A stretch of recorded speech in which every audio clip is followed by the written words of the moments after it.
আসসালামু আলাইকুম। প্রিয় দর্শক, অন্য মঞ্চের আলোচনায় আজ আমাদের সঙ্গে অতিথি হিসেবে আছেন বাংলাদেশের পররাষ্ট্রমন্ত্রী ডক্টর খলিলুর রহমান। এখন বেশ নির্ভর। ওয়াশিংটন সফরটা তার ব্যাপকভাবে সফল হয়েছে।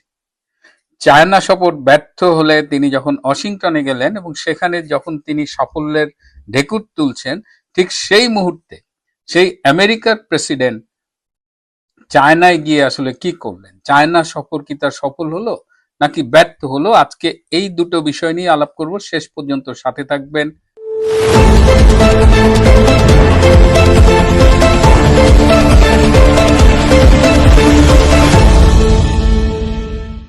আসসালামু আলাইকুম এবং আদাব। প্রিয় বন্ধুরা, আপনাদের নিশ্চয়ই মনে আছে যে 2000 সালের মার্চ মাসে আমেরিকার প্রেসিডেন্ট বিল ক্লিন্টন একদিনের জন্য বাংলাদেশ সফর এসেছিলেন। তখন বাংলাদেশের প্রধানমন্ত্রী ছিলেন শেখ হাসিনা এবং সেবার বিল ক্লিন্টন এসে বাংলাদেশের কাছে গ্যাস চেয়েছিলেন এবং বাংলাদেশের গ্যাস পাইপলাইনের মাধ্যমে ভারতে নিয়ে যাবে মার্কিন কোম্পানির মাধ্যমে। কিন্তু শেখ হাসিনা সেই শর্তে রাজি হননি এবং শেখ হাসিনা দাবি করেন যে তার ফলে 2001 সালের নির্বাচনে আওয়ামী লীগকে ক্ষমতার থেকে সরিয়ে দেওয়া হয় একটি পাতানো নির্বাচনের মাধ্যমে। 2000 সাল থেকেই আমেরিকার বাংলাদেশের গ্যাসের উপরে কুনজর ছিল। এইবার আমরা দেখলাম গত 14ই মে বাংলাদেশের পররাষ্ট্রমন্ত্রী ডক্টর খলিলুর রহমান জ্বালানি সচিবের সাথে, জ্বালানি সেক্রেটারির সাথে একটি এমওইউ স্বাক্ষর করেছেন এবং এই এমওইউ স্বাক্ষরের মধ্য দিয়ে বাংলাদেশের জ্বালানি সরবরাহ এখন মার্কিন প্রতিষ্ঠান শেভরন এবং এক্সেলারেট এনার্জির নিয়ন্ত্রণে চলে গেল বলে ধারণা করা হচ্ছে। 2026 সালের 12 এবং 13ই মে বাংলাদেশে নিযুক্ত মার্কিন রাষ্ট্রদূত ব্রেন্ট ক্রিস্টেনসন, শেভরনের প্রেসিডেন্ট জাভিয়ের লা রোসা এবং এক্সেলারেট এনার্জির প্রেসিডেন্ট ও চিফ এক্সিকিউটিভ অফিসার স্টিভেন কোবোসের সঙ্গে বৈঠক করেছেন এবং 14ই মে ওয়াশিংটন ডিসিতে মার্কিন জ্বালানি দপ্তরে বাংলাদেশের পররাষ্ট্রমন্ত্রী খলিলুর রহমান এবং যুক্তরাষ্ট্রের জ্বালানি সচিব ক্রিস রাইটের সঙ্গে strategic energy cooperation memorandum of understanding স্বাক্ষর করে এবং ধারণা করা হচ্ছে যে এই সমঝোতা স্মারক স্বাক্ষরের মধ্য দিয়ে বঙ্গোপসাগরে বাংলাদেশের সামুদ্রিক সীমার উপরে নিয়ন্ত্রণ প্রতিষ্ঠার একটি কৌশলগত পদক্ষেপ হতে পারে। ডক্টর খলিলুর রহমান বেসিক্যালি আমেরিকার থেকে বাংলাদেশে ইমপ্লান্ট করা হয়েছিল। ইউনূসের সরকারে তিনি ছিলেন, সেখান থেকে তারেক রহমানের সরকারে তিনি এসেছেন, অথচ তিনি কখনো বিএনপি করেনি। ওই যে 2000 সালে যে কুনজর পড়েছিল সেটি বাস্তবায়িত হলো গত 14ই মে এবং এই বাস্তবায়নের অ্যাসাইনমেন্ট নিয়ে বাংলাদেশে এসেছিলেন ডক্টর খলিলুর রহমান এবং তিনি মনে করেন যে তার বাংলাদেশে মার্কিন যে অ্যাসাইনমেন্ট ছিল সেটি তিনি সাফল্যের সাথে শেষ করেছেন। এই যে একটা এমওইউ স্বাক্ষরিত হলো, বাংলাদেশের জ্বালানি মন্ত্রণালয় বা পেট্রো বাংলা এরা কিন্তু কেউ তেমন কিছু জানে না। এমনকি এ ধরনের এমওইউ স্বাক্ষরিত হবার আগে যে আইন মন্ত্রণালয়ের একটা মতামত নেওয়া হয়, তারা এই এমওইউ ড্রাফট পড়ে দেখে, সেগুলো কিচ্ছু করা হয়নি। Just mister doctor Khalil wanted it and he did it with USA. এবং বর্তমান বিএনপি সরকার বলেন, বিরোধী দল জামাত বলেন, এনসিপি বলেন, সবাই কিন্তু মুখে তালা দিয়ে বসে আছে। অথচ আমেরিকা যা ইচ্ছা তাই করতে পারে, এটা নিয়ে তাদের কোনো মাথা ব্যথা নেই। এই যে চরমভাবে দাসত্ব, এই যে দুটো মার্কিন কোম্পানির হাতে আমাদের মূলত গ্যাস সরবরাহ তুলে দেওয়া হলো, এখানেই শেষ না। এরপরে তারা বাংলাদেশে কোনো এক সময় মার্কিন নৌঘাঁটি এবং বিমান ঘাঁটি করারও প্ল্যান করছে এবং আপনারা যদি দেখেন যে চট্টগ্রাম বন্দরে মার্কিন যুদ্ধ জাহাজ ভিড়ছে, তাহলে অবাক হবেন না এবং ধারণা করা হচ্ছে এটা হয়তো 1 বছরের মধ্যেই হবে। কক্সবাজার বিমানবন্দর, চট্টগ্রাম বিমানবন্দর দুটোকেই তারা ব্যবহার করতে চায়। কক্সবাজার বিমানবন্দরের পাশে একটা 5 কিলোমিটারের একটা জায়গা আছে, যেখানে সরকারি কর্মচারীদের জন্য আবাসন প্রকল্প গড়ে তুলেছিলেন শেখ হাসিনা সরকার, সেটার উপরে আমেরিকার একটা নজর আছে। আমেরিকা যদি চট্টগ্রাম কক্সবাজার এই অঞ্চলে ঘাঁটি করতে পারে তাহলে তারা সমুদ্র পথে একটা ব্যাপক সুবিধা পাবে, বঙ্গোপসাগরের উপরে তাদের একটা নিয়ন্ত্রণ প্রতিষ্ঠা করার একটা সুযোগ তৈরি হবে এবং সেটা তারা করবে বলেই এখন পর্যন্ত মনে হচ্ছে। এবং শুধুমাত্র ক্ষমতায় থাকার শর্তে, ক্ষমতায় থাকার লোভে তারেক রহমান এবং এই জামাত সবাই মিলে বাংলাদেশকে আমেরিকার হাতে তুলে দিয়েছে। এবং এই যে তুলে দেওয়া, এর বিনিময়ে বাংলাদেশের কিন্তু কোনো কিছু পাওয়া নেই। সার্বভৌমত্ব, স্বাধীনতা বিসর্জন দেওয়াই একমাত্র নয়, বাংলাদেশে আমেরিকার কেবল শুধু নেওয়ার প্রকল্প আছে। আমেরিকা বাংলাদেশকে কিছু দিয়েছে বলে, দেবে বলে এখন পর্যন্ত সেরকম কোনো লক্ষণ দেখা যাচ্ছে না। আর নিজের দেশের সার্বভৌমত্ব বিকিয়ে দিয়ে, নিজের দেশের স্বাধীনতাকে অন্যের হাতে তুলে দিয়ে, অন্যের সাথে দাসত্ব চুক্তি স্বাক্ষর করে কিছু পাওয়া না পাওয়ার প্রশ্ন তো আসেই না। তো এই যখন ডক্টর খলিলের সাফল্য আমেরিকার দালাল হিসেবে বাংলাদেশের হো মা সারা করে দিয়েছেন সাফল্যের সাথে, ঠিক তখনই আমরা দেখতে পাচ্ছি এই যে ট্রাম্প আমেরিকায় এলেন তার দলবল নিয়ে, কি পেলেন তিনি? বরং একটু ইতিহাসের দিকে ফিরে যায়। গ্রেট হলে যখন চীনের প্রেসিডেন্ট এবং আমেরিকার প্রেসিডেন্টের মিটিং হচ্ছিল, তখন চীনের প্রেসিডেন্ট শি জিনপিং ডোনাল্ড ট্রাম্পকে উদ্দেশ্য করে বলেছিলেন যে তারা থুসি দিসিস ট্রাপ এড়াতে চায়। থুসি দিসিস ট্রাপটা আসলে কি? 2400 বছর আগে গ্রিক ইতিহাসবিদ এই থুসিডিসিস এই ট্রাপের কথা বলেছিলেন। এটা একটা ফাঁদ। যখনই একটা প্রতিষ্ঠিত পরাশক্তি, সুপার পাওয়ার দেখে যে আরেকটা রাইজিং পাওয়ার ওই সুপার পাওয়ারের প্রতি থ্রেট হয়ে উঠছে, তখন ওই সুপার পাওয়ার একটা যুদ্ধ শুরু করে দেয় যাতে রাইজিং পাওয়ারটা তার কাছাকাছি না আসতে পারে।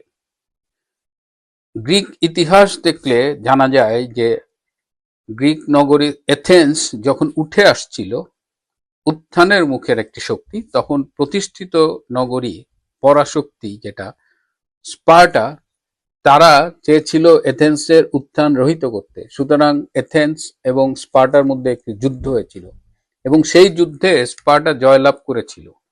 এথেন্সকে তারা হারিয়েছিল ঠিকই, কিন্তু আগামী কয়েক বছরের মধ্যে দেখা গেল স্পার্টা তার ক্ষমতা হারিয়েছে। এই কথা কেন চীনের প্রেসিডেন্ট ডোনাল্ড ট্রাম্পের সামনে বললেন? চীনের প্রেসিডেন্ট এর আগে 2015 সালে হেনরি কিসিঞ্জারের সামনেও বলেছিলেন। হেনরি কিসিঞ্জার হলো এক সময় মার্কিন পররাষ্ট্রমন্ত্রী ছিলেন। তো এই হেনরি কিসিঞ্জারের সামনে বা ডোনাল্ড ট্রাম্পের সামনে যে থুসি দিসিস ট্রাপ, যেটাকে পরবর্তীতে হার্ভার্ড ইউনিভার্সিটির প্রফেসর গ্রাহাম এলিসন এটাকে আরো ফ্লারিশ করেছেন। তো এইটা বর্তমান প্রেক্ষিতে এভাবেই বলা যায় যে America super power, China rising পাওয়ার।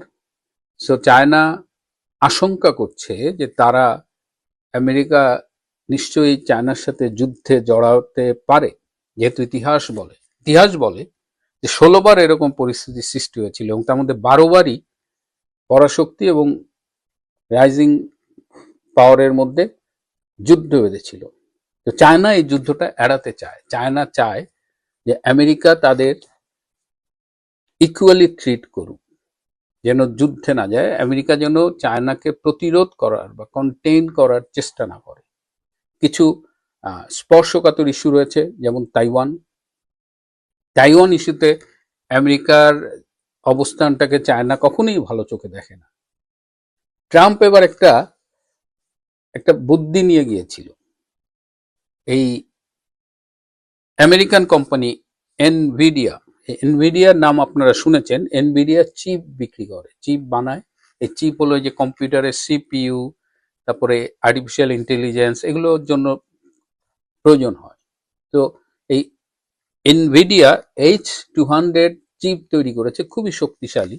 তো ট্রাম্প বলেছিল যে চীনের 10টা কোম্পানিকে এনভিডিয়া 75,000 পিস করে চিপ বিক্রি করবে এবং এর ফলে ট্রাম্প সরকার বা আমেরিকার সরকার এনভিডিয়ার যে লাভটা হবে তার 25% নিবে। কিন্তু চায়না বলেছে যে না, আমরা তোমাদের কাছ থেকে চিপ কিনবো না।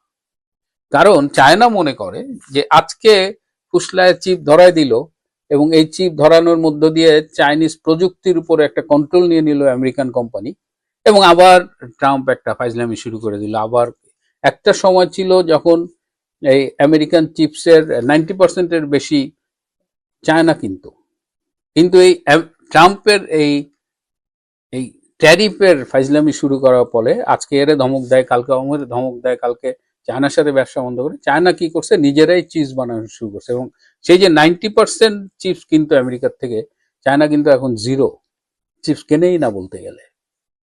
অর্থাৎ চায়না চিপস উৎপাদনে স্বয়ংসম্পূর্ণ হয়ে গেছে। এবং এই যে ট্রাম্প এই সফরে চেয়েছিল চায়নাকে এই চিপস বিক্রি করে একটা ফাঁদে ফেলাইতে, সেটাতেও ট্রাম্প ব্যর্থ হয়েছে।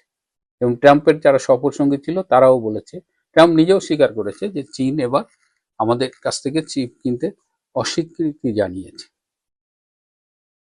কূটনীতি চমৎকার। এবং চায়নার যে অবস্থান, চায়না যুদ্ধ এড়াতে চায়, চায়না আরো গ্রো করতেছে, কিন্তু আমেরিকা সে সুপার পাওয়ার হলেও তার কিন্তু পায়ের নিচের মাটি কম্পমান।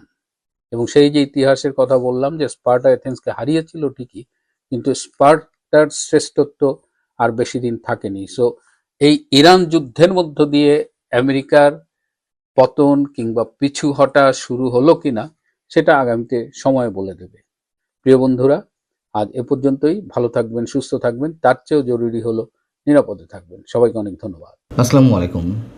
প্রিয় দর্শক, অন্তর্বর্তী সরকার বলি কিংবা বিএনপি সরকার বলি, সবগুলোর সম্পর্কেই আমাদের সন্দেহর মাত্রা দিনে দিনে স্পষ্ট হচ্ছে। খুব স্বাভাবিক কারণ রয়েছে এর। এবং যুক্তরাষ্ট্রের প্রতি আমাদের নতজানুতার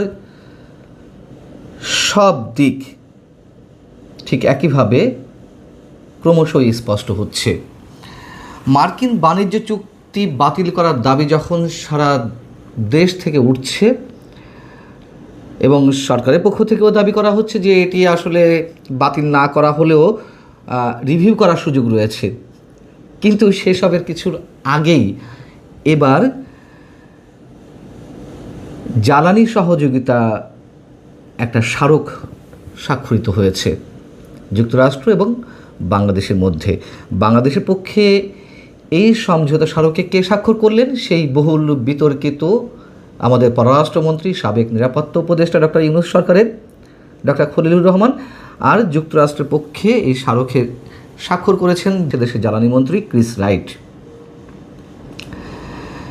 এই ডক্টর খলিলি তো যে কথিত বাণিজ্য চুক্তি, সেই চুক্তি সম্পাদনের জন্য আমরা দেখেছি তার অসাধারণ দৌড়ঝাঁপ। এবার আবার চীনে তিনি ছুটে গেলেন, চীন থেকে সরাসরি যুক্তরাষ্ট্রে, এবং সেখানে বসেই তিনি এই স্মারকে স্বাক্ষর করলেন। এবং এর পরবর্তী ধাপ নিশ্চয়ই চুক্তি, প্রথমে এমওইউ হলো। এখন এই যে স্মারকটি স্বাক্ষরিত হলো সে সম্পর্কে যুক্তরাষ্ট্রে বাংলাদেশের দূতাবাস একটি বিবৃতি দিয়েছে। বিবৃতিতে তারা কি বলছে, আর সেই যে বহুল বিতর্কিত বাণিজ্য চুক্তি তার যে একটি গুরুত্বপূর্ণ পার্ট, জ্বালানি বিষয়ে যেই সহযোগিতার কথা বলা হচ্ছে বা যে সব ক্ষেত্রে লেনদেন হবে, তার সাথে আসলে কতটা সামঞ্জস্যপূর্ণ। যুক্তরাষ্ট্রে বাংলাদেশের দূতাবাস বলছে যে মধ্যপ্রাচ্যে চলমান সংঘাতের কারণে বাংলাদেশ সহ বিশ্বের অনেক দেশ তাদের জ্বালানি নিরাপত্তা নিশ্চিত করতে ক্রমবর্ধমান চ্যালেঞ্জের সম্মুখীন হচ্ছে। এ সময় এই চুক্তি অত্যন্ত গুরুত্বপূর্ণ। বেশ ভালো কথা। এই সমঝোতা স্মারক বাংলাদেশের দীর্ঘমেয়াদে জ্বালানি নিরাপত্তা জোরদারের সহায়তা করবে। এটি সাশ্রয়ী মূল্য ও সাপ্লাই চেইনের টেকসইয়ের ভিত্তিতে জ্বালানি উৎস বহুমুখীকরণে সহায়তা করবে। চুক্তির আওতায় দুই দেশের তেল, গ্যাস ও জৈব শক্তি বিষয়ে সক্ষমতা বৃদ্ধি, জ্ঞান ও দক্ষতা বিনিময় এবং গবেষণা সহজ হবে। আর কি বলছে, সেই সঙ্গে যুক্তরাষ্ট্র থেকে সাশ্রয়ী মূল্যে এলএনজি, এলপিজি ও অন্যান্য জ্বালানি পণ্য বাংলাদেশে আমদানির ক্ষেত্রে এটা সহায়ক হবে। এতটাই সহায়ক হবে, এতটাই সহজ হবে, বাংলাদেশের জ্বালানি নিরাপত্তা এতটাই নিশ্চিত হবে। সেক্ষেত্রে আমাদের বিশেষজ্ঞরা কি বলছেন, গবেষকরা কি বলছেন, এবং সবার কথা বাদ দিলাম, এই যে কথিত বাণিজ্য চুক্তি নিয়ে তোলপাড় হয়ে যাচ্ছে সারা দেশে, সেই চুক্তি কি বলছে একটু খেয়াল করে শুনুন। সম্পূর্ণ বাণিজ্য চুক্তি যেই ব্যক্তি, যেই মানুষটি খুব ভালোভাবে পড়ার চেষ্টা করেছেন, তার তো রাতের ঘুম হারাম হয়ে যাচ্ছে। এবং বিশাল একটি বিষয়, শুধু জ্বালানি বিষয়ে একটু আমরা বোঝার চেষ্টা করি এবং যে স্মারকটি স্বাক্ষরিত হলো তার মধ্য দিয়ে কি হতে যাচ্ছে, কী ধরনের আশঙ্কা এতে রয়েছে। মার্কিন বাণিজ্য চুক্তি অনুযায়ী, মানে বাংলাদেশ এবং যুক্তরাষ্ট্রের মধ্যে যেটি সম্পাদিত হয়েছে, সেই জায়গাটিতে আমাদের জ্বালানি নিরাপত্তা যেমন বিঘ্নিত হবে, দীর্ঘমেয়াদী আর্থিক বোঝাদার হওয়ার সম্ভাবনা রয়েছে এবং ভূ রাজনৈতিকভাবে আমাদের সার্বভৌমত্ব ক্ষুণ্ণ হওয়ার সম্ভাবনা নয়, শুধু নিশ্চিতভাবে সেটি হবে, এটি দ্ব্যর্থহীন কণ্ঠে বলা যায়। এবার একটু ব্যাখ্যা করি, অন্তত শুধু জ্বালানির ক্ষেত্রে যুক্তরাষ্ট্রের সঙ্গে যেই বাণিজ্য চুক্তিটি হয়েছে, কথিত বাণিজ্য চুক্তি, এবং তার ভিত্তিতে যেই স্মারকটি হলো, এবং তার আগে বলে রাখি, সরকার যখন বলছে যে রিভিউ করা হবে কিংবা এই সেই ইত্যাদি করা হবে আমাদেরকে শান্ত করার জন্য, মানুষকে বোকা পেয়ে একটা বুঝ দেওয়ার জন্য, একে একে কিন্তু সব কিছু হচ্ছে। মার্কিন বোয়িং কেনার জন্য চুক্তি সম্পাদিত হয়েছে, এবার জ্বালানির ক্ষেত্রে চুক্তি করার আগে সমঝোতা স্মারকটি স্বাক্ষরিত হলো। যাই হোক, যেটি বলছিলাম যে এই যে জ্বালানি সহযোগিতা স্মারকটি স্বাক্ষরিত হলো, তার মধ্য দিয়ে যে চুক্তিটি হবে সেটি দীর্ঘমেয়াদী একটি চুক্তি এবং আমদানির ক্ষেত্রে, যুক্তরাষ্ট্রের ক্ষেত্রে জ্বালানি আমদানির ক্ষেত্রে একটা বাধ্যবাধকতা তৈরি হয়ে থাকবে। বাণিজ্য চুক্তির শর্ত অনুযায়ী আমরা সবাই জানি যে 15 বছরের জন্য প্রতি বছর নির্দিষ্ট পরিমাণ মার্কিন তরলীকৃত প্রাকৃতিক গ্যাস বা এলএনজি কিনতে হবে, যার মূল্য প্রায় 15 বিলিয়ন মার্কিন ডলার। আর কি হবে? ভর্তুকি দিতে হবে। আর্থিক চাপটা কতটা বাড়বে এবার সেটি একটু বলি।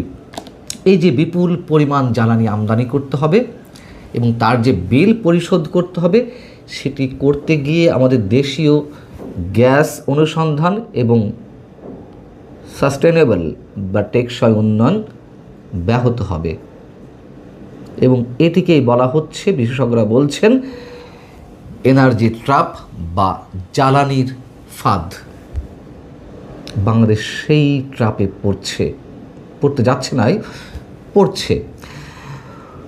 অন্য দেশ থেকে জ্বালানি কেনা যাবে না, সেটিও আপনারা জানেন। সেটি কেমন? এই যে কথিত বাণিজ্য চুক্তি, সেটির একটা বড় আশঙ্কার দিক, এটি বাংলাদেশকে যুক্তরাষ্ট্র যেসব দেশের উপরে নিষেধাজ্ঞা দিয়ে রেখেছে, সেসব দেশ থেকে সস্তায় জ্বালানি কেনার সুযোগ থাকলেও সেটি কেনা সম্ভব হবে না। যেমন রাশিয়া নিয়ে এর মধ্যে অনেক ধরনের কথা হয়েছে। রাশিয়া থেকে আমরা এই যে যুদ্ধের মধ্যেও যে একটি অস্বাভাবিক জ্বালানি সংকট তৈরি হলো, সেই সময়ও আমরা রাশিয়া থেকে এক ফোঁটা জ্বালানি আমদানি করার সুযোগ পাইনি যুক্তরাষ্ট্রের বাধ্যবাধকতার কারণে। সবচেয়ে বড় কথা হচ্ছে, প্রতিযোগিতা যদি না থাকে, সস্তা বা সাশ্রয়ী মূল্যের বিষয়টি আসে কীভাবে? যুক্তরাষ্ট্র থেকেই কিনতে হবে। দ্বিতীয়ত, মুক্ত বাণিজ্য চুক্তিতে এটি বাধা হবে, অর্থাৎ নন মার্কেট বা অবাজার ভিত্তিক অর্থনীতির যে দেশগুলো, যেমন চীন, রাশিয়া, এগুলোর সাথে বাংলাদেশের যে কোনো মুক্ত বাণিজ্য চুক্তি স্বাক্ষরের ক্ষেত্রে এই মার্কিন বাণিজ্য চুক্তি অনেক বড় বাধা হয়ে দাঁড়াবে। সেক্ষেত্রে জ্বালানি এবং তেল আমদানির জন্য বাংলাদেশকে পরোক্ষভাবে মার্কিন অনুমোদনের উপরে নির্ভর করতে হবে এবং সবচেয়ে বড় যেই ঝুঁকির বিষয়টি, সবচেয়ে বড় যেই আশঙ্কার বিষয়টি, সেটি হচ্ছে যে আমাদের জ্বালানি বিশেষজ্ঞরা যে বিষয়টির উপরে জোর দিয়ে আসছেন, সেটি আওয়ামী লীগ সরকারের সময় আওয়ামী লীগ সরকারও এটির প্রতি তেমন কর্ণপাত করেনি, যে রিনিউয়েবল এনার্জির দিকে আমাদের যেতে হবে। সেই নবায়নযোগ্য জ্বালানি বা সৌর বিদ্যুৎ উৎপাদনের ক্ষেত্রে আমরা একেবারেই বাধা হয়ে পড়লাম সেদিকে না যাওয়ার ক্ষেত্রে, অন্তত সেটি বলা যায় মোটামুটি। কেমন? বাংলাদেশে সৌরবিদ্যুৎ বা নবায়নযোগ্য জ্বালানির সিংহভাগ যে প্রযুক্তি বা যন্ত্রপাতি, যেমন ব্যাটারি, ইনভার্টার, সোলার প্যানেল, এগুলো আমরা আমদানি করতাম চীন থেকে। মার্কিন চুক্তির ফলে যেসব শর্ত আমাদের উপরে আরোপিত হয়েছে, সেক্ষেত্রে চীন থেকে আমরা এই ধরনের কোনো যন্ত্রপাতি বা প্রযুক্তি আমদানি করতে পারবো না। আরেকটি বড় বিষয় কি, বিনিয়োগে ডাইভারশন, অর্থাৎ যে অর্থ নবায়নযোগ্য জ্বালানি খাতের প্রসারে আমরা ব্যয় করতাম, তা এখন মার্কিন এলএনজি আমদানি করতে গিয়ে যে অবকাঠামো নির্মাণ করতে হবে আমাদের, সেই অবকাঠামো এবং রিগ্যাসিফিকেশন প্লান্ট নির্মাণে ব্যয় হয়ে যাবে। অর্থাৎ আমরা যেই আমদানি নির্ভর জ্বালানির ক্ষেত্র থেকে বেরিয়ে আসার কথা ভাবছিলাম, বিশেষজ্ঞরা যেটির উপরে অনেক বেশি চাপ দিয়ে আসছিলেন, সেটিতেই আরও বেশি করে আমরা আটকে যাচ্ছি। এবং এইসবের মধ্য দিয়ে 2030 সালের মধ্যে নবায়নযোগ্য জ্বালানির যে জাতীয় লক্ষ্যমাত্রা ছিল আমাদের, তার তো কিছুই হবে না। অতএব যেই বড় বড় কথা বলুক না কেন, অমুকে এ করেছে, অমুকে সে করেছে, অমুকের সে ভুল, এই ভুল, এইসব মুখরোচক কথা আর বলে লাভ নেই। যেখানে অর্থ উপদেষ্টা বলেছেন না এই সরকারের, আমাদের শ্রদ্ধাবোধ প্রদর্শন করতে হবে। আল্লাহই জানেন, ঈশ্বর ভগবান জানেন যে এই যে সমালোচনাটি আমরা করছি, আমরা এই যে আমাদের সার্বভৌমত্ব হুমকির মুখে পড়ার চুক্তিটি একের পর এক কার্যকরের দিকে এগিয়ে যাচ্ছি, তাদের উপরে না কোনো ধরনের খড়গ নেমে না আসে। ভালো থাকুন সবাই, আল্লাহ হাফেজ।